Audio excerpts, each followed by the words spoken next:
It's Bob Kelly back with you, and I'm happy to introduce our speaker. Our speaker today is Lisa Wicklman, who we're happy to welcome back to our conference. She's a frequent speaker at our past conferences. Lisa Wicklman is a partner in the financial services practice at Business Efficacy, a management consultancy focused on sales performance, sales management, and executive coaching, and customized sales and sales management training. Lisa helps shape and execute the company's growth strategy in addition to serving its clients. Lisa has more than 20 years experience in sales management consulting, training, and coaching for senior sales leaders and sales teams in multiple industries with extensive experience in the financial services industry. Lisa, thank you for your patience and welcome. It's great to have you.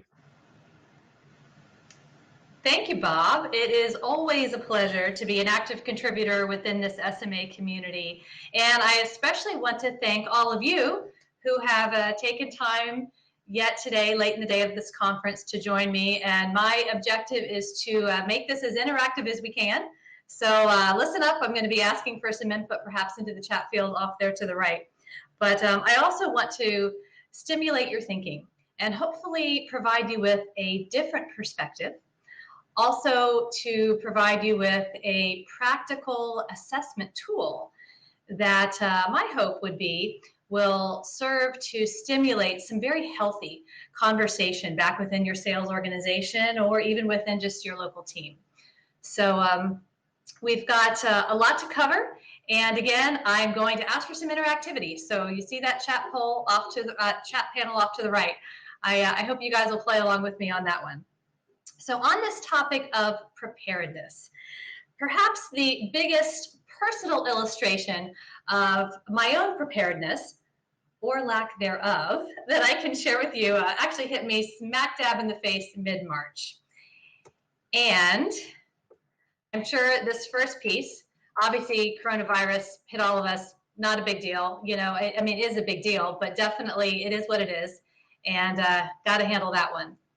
The second one hit me smack dab in the face mid-March, as so many of us, the work from home. I've actually been working from home for many years, and with a couple new twists, some Zoom, a lot more video conferencing, can handle that one too. But boy, the one that I was not expecting was this one. How to be a working from home mom of a second grader. So that really rocked my world. And to say I was feeling confused. How is this? What am I supposed to do? How can this be that, yes, we have Google Classroom for my second grader, but no, he's not going to be captive there with his teacher for 6 hours a day so I can do my work? Really confused there. A lot of discomfort as well, because all of a sudden I had to step up and be a homeschool parent. Well, that wasn't really what I had signed up for, and I was more the traditional school type of parent, although my sister and several other friends are, but I'm like, yeah, it didn't quite jive with my comfort zone and my belief system. And then the third thing around this that really caught me was feeling very challenged. You know, I feel quite proficient in my work and my profession that I've been doing for so many years, but how do I do this homeschooling thing? You know, and it kind of matters because this is my little one's brain. So what do you do? So a lot of these emotions were going through my mind, and I'd love to see. So here's the first point of interactivity. If any of you listening to this can share this sentiment that I was feeling, perhaps you too have school-age children that are now underfoot. I'd ask you to please just share a word or something in the chat field so that I know that you're out there. And again, we are all in this thing together, aren't we? So it's been a really interesting past 6 or 7 weeks now. And if any of you were on the keynote this morning, my business partner, Linda Maxwell, did a session on what past crises can teach today's sales managers. And she covered learnings that Business Efficacy had collected from back when we went through 9/11 and the Great Recession. And then as a current team, we have been working for the past 6 weeks having conversations every day with 4 or 5 different sales executives across multiple industries to really discover and share what are the sales management best practices that are out there right now during this current pandemic and this current crisis. And so these are some of the examples of some of the post-pandemic strategies that have surfaced live from those conversations over the past 5 or 6 weeks. And I'd love to know if any of these look familiar to any of you. These are very real, right out of the mouths of senior sales executives. So if they are, say yes in the chat field, and that way I know you're engaged. And again, these are very common ones. The challenge with all these, because these are all well and good and possibly right for that particular organization. The kicker, though, the nuance, is you must execute on these fast, and you got to execute them on them right now. So what does that mean? That means May. That means moving into June. That doesn't mean a quarter or 6 months from now. And so the unfortunate reality that so many of us are used to living in is that organizations just don't tend to move that fast, especially with big things like strategic shifts. So this is very real. How can we do this fast, and how can we do this now? And to further complicate things, as my colleague had mentioned during the presentation this morning, what your organization is dealing with is this array of confusion, discomfort, and folks feeling challenged within your organization. You know, your people, your colleagues, not knowing really what they're supposed to do, and not really believing, is this actually going to work? How are we going to do this? And really, how do I even do this? And so this is very real, and all of this is bubbling around in your organization right now.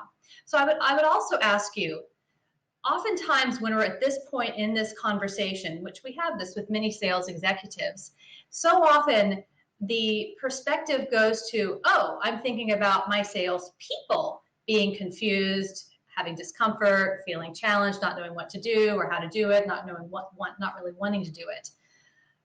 Did any of you actually have the sales managers pop into your head first? Feel free to tell me yes if you did in the chat.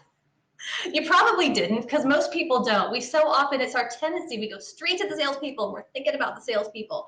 But what I want to shift that perspective for you today and really think about what's going on for your sales managers, because they too are feeling these issues. They too are realizing, gosh, you know, I just need to know what to do that's really vital right now during this crazy time. And I need to know why. Why should I even do it? You know, what's in it? Why does this matter? How am I going to be motivated to do it? Especially if I feel a lot of discomfort because of all the other things that are going on. And then also, I really maybe don't know how to do it in this new way.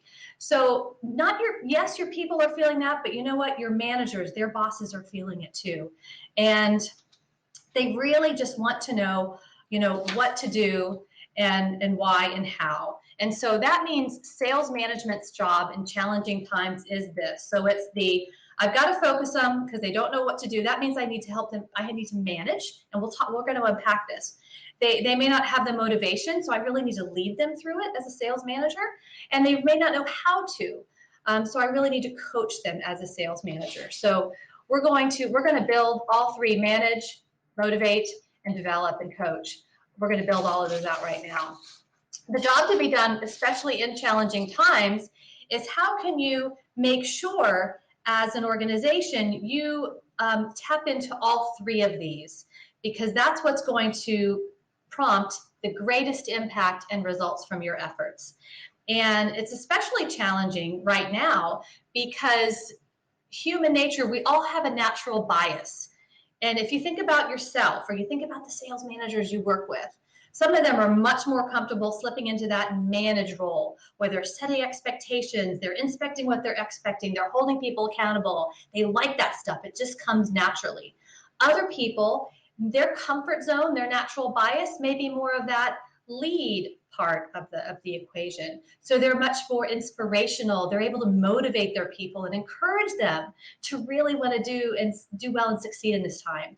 And yet other sales managers, sales leaders are much more comfortable in that coach part of the puzzle here. And so they're much more comfortable with the development. They'll actually do the role plays and the pre-call planning and the joint calls and the observational coaching. So the kicker again is that we need to recognize where the natural bias is and then find ways to help tap into those other missing elements to truly provide the greatest impact and results. To further complicate matters is your sales managers, we know they really do have good intentions. And in Linda's keynote this morning, she shared a really interesting case study that compared and contrast from our most recent research. The things that were really good intentions, they really thought they were doing the right thing, but not high impact. And what the opposite of those would be. So the reality is there's a lot of stuff managers don't know that they don't know. And so, you know, we would propose this, that 87% of the pie here.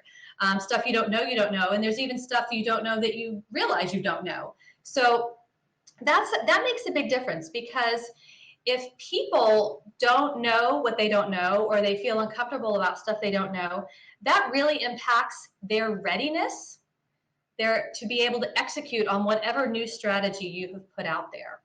Furthermore, if they're really feeling uncomfortable because, like, gosh, you know, I think I should know this, but I'm not really sure how, that impacts their willingness or their motivation to execute on this post-pandemic strategy that you've come up with. So these are all really important pieces of the puzzle that influence the reality, the harsh reality that they're managing and leading through right now. So preparedness is what this presentation, what this workshop today is all about. And the main elements of preparedness, we talk about readiness and we talk about willingness. So that first piece, you know, how well does that manager actually know and understand what needs to be done? And that's a huge motivator for them as well. And then the second part is that willingness. Are they motivated, and do they know what needs to be done? And are they willing to do it to the level that it needs to be done to really provide maximum impact? So I'd ask you to consider just how far do you think your organization would get toward execution of its post-pandemic strategy if they're not ready and willing to actually execute. You can have a beautifully thought out post-pandemic strategy, but if they're not ready and willing to execute, it's all for naught. And I've recently I've dived back into one of my favorite books, Switch by Chip Heath and Dan Heath. And this is one of my favorite perspectives from that, which I think is so true and appropriate for these times that we're in. So let's talk about your post-pandemic strategy, shall we? So let's focus on you. I will ask you right now to please grab a sheet of paper, your notepad, wherever hopefully you're taking lots of copious notes from this excellent Sales Management Association conference today. But I'd like you to grab a sheet of paper and write down your company's, or maybe it's just your individual team's, #1 post-pandemic strategy. Obviously, you don't have to turn it in or do anything with it here, but just write it down because we're going to reference it again. I want you to get that out of your head, put it on a piece of paper. And you know what I will say, though, since some of you are playing along with me in the chat field, if anybody wants to share their post-pandemic strategy or even just a few words about it in the chat field, feel free to go for it, because that is one of the beautiful things about this conference, is sharing as a part of our networking. All right, so let's take a look at the first step toward post-pandemic strategy execution, and that's to look at your sales manager's readiness. And again, as I said before, readiness is, you know, how well do they know and understand what really needs to be done, those managers. So the first thing is we need to look at do they know what they're supposed to do? But then on the outside of this model here, they also need to think about those 3 nuances that I already explained. Manage, so how do I manage to it? The expectation, the accountability, right? How do I lead to whatever that is they're supposed to be doing? motivate and inspire them? And how do I coach, help them figure out how to do it? So it actually, there's several moving parts here. And what we've done is to try to make it as simple to digest as possible, because again, you have to be able to do these things fast and now, right? We've created an assessment tool, which I will have a copy for you if you want to pop over to our booth under the sponsor section on the left-hand side of the umbrella window here, or you can just message me through the People Connection umbrella, and I can get you a copy of that. It's simple to follow. Here it is. I'm holding up in front of my camera. One pager. So this is our contribution to all of you guys. So, but you need to reach out and let us know how to get it to you, because we don't have a way to do it here through this format. But I want to unpack this because there are 3 vital factors for each of the manage, lead, and coach management components. So let's unpack those a bit, and then I'm going to have you reflect on your number 1 post-pandemic strategy as a part of this dialogue. So the first vital tactic to consider is that clarifying, what behaviors are actually required for success today and how those are similar or different from the past. So you see on the right here at the bottom, A, B, and C. I've actually just lifted 3 examples from that earlier slide where I shared examples of post-pandemic strategies that we got real life from some of the conversations we've been having. So I just listed out 3 for a point of illustration. So let's take a look at, let's say, that first strategy. We say as a company, we're really focused on reaching out and connecting to our customers the rest of May and into June, because we know it really, really matters. So the question is, how well would you say your sales managers know and understand what that really looks like? So do they know what the behaviors around reach out and connect to customers are today, like at week 7 in the lockdown, versus maybe the conversations they had when they were reaching out and connecting with their customers 3 or 4 weeks ago, when it was earlier in this process? So how is it similar and how is it different? Do they really know how to do that? So that's the first vital tactic around manage. Let's look at the second vital tactic. And these are all part of that assessment document, which I will happily share with you. Visit our sponsor booth or drop me a note. So the second one is the sales manager able to effectively recognize, they know and understand the measure of success?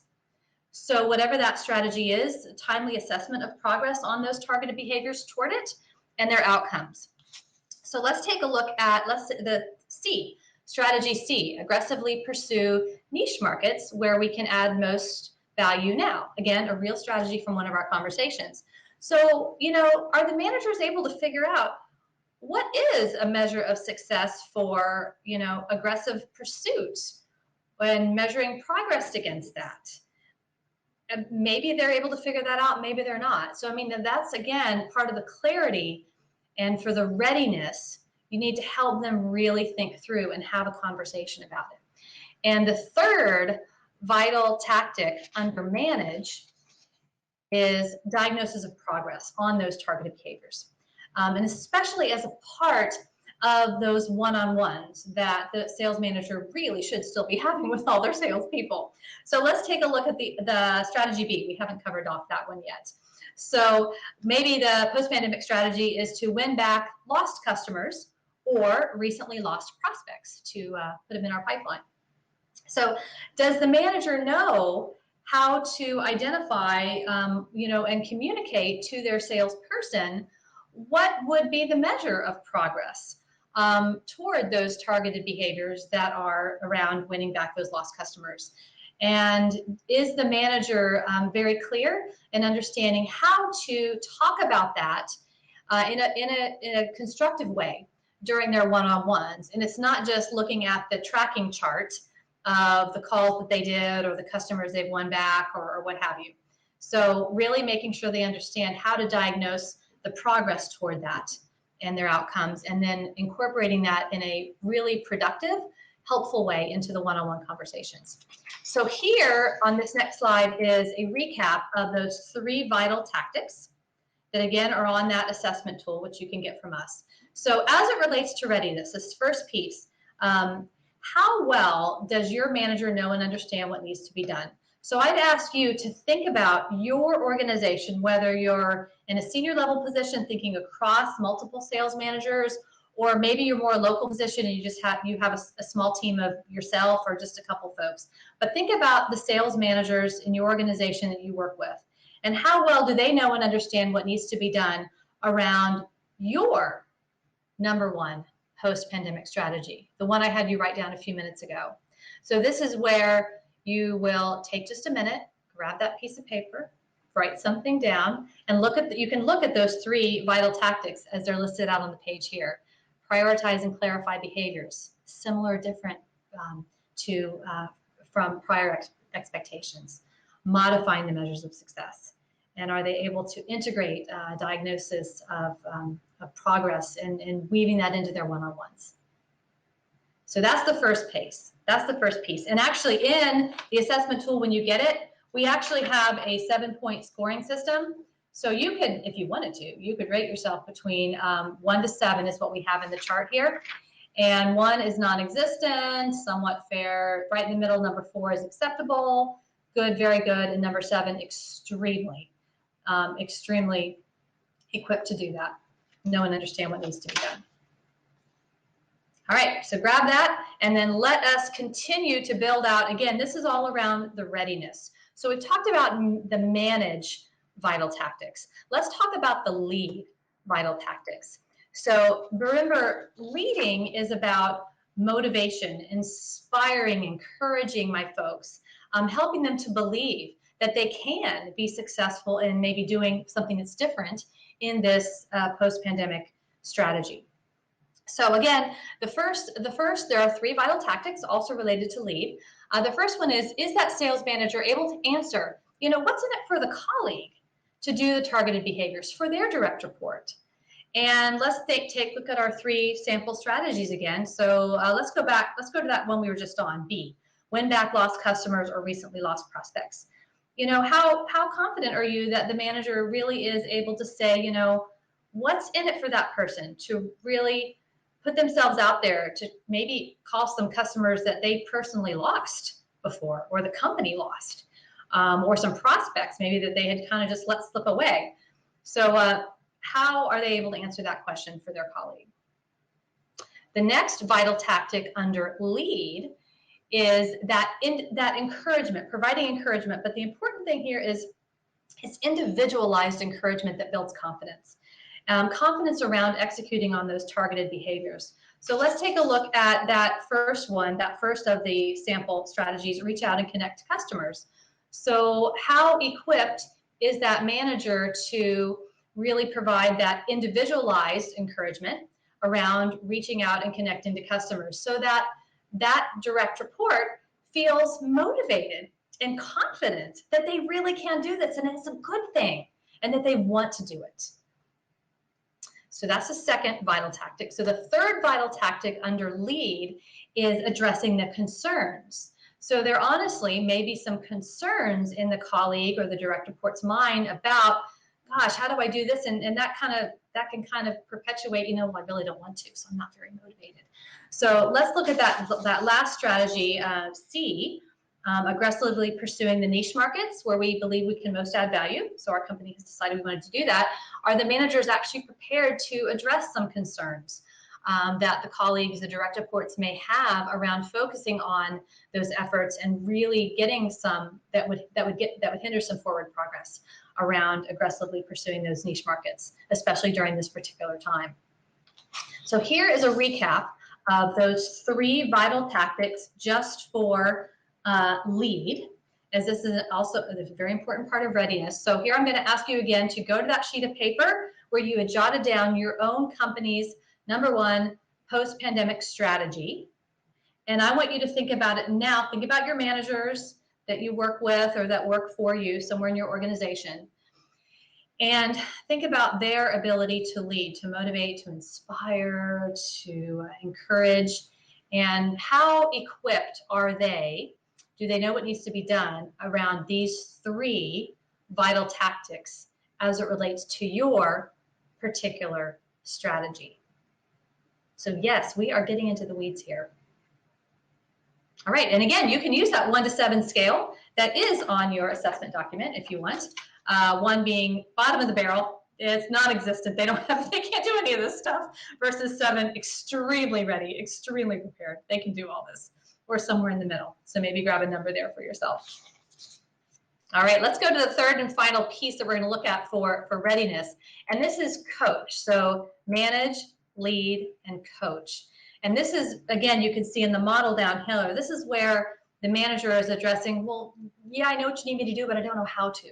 So it's the observation, it's the role play, it's the pre-call planning, all that good stuff. So the first of the 3 vital tactics under coach is, is that manager, do they know and understand, are they able to identify the critical skill or the knowledge gaps that might be impacting this colleague's, this direct report's execution of the targeted behavior or doing it really well. So let's take a look. Let's say where we were on the strategy C, aggressively pursuing niche markets where we can add most value now. And, and are your managers, would the managers actually be able to say, yeah, I know what the skill gaps are and getting into aggressive pursuit in these niche markets, and I'm able to help address it. Building out a bit, furthering that, building competence. So let's take a look at another of these strategies. Let's go to B, winning back lost customers or recently lost prospects. And so how equipped are the managers to really build competence around the things necessary to win back lost customers or recently lost prospects so that that can be effectively executed upon as a strategy.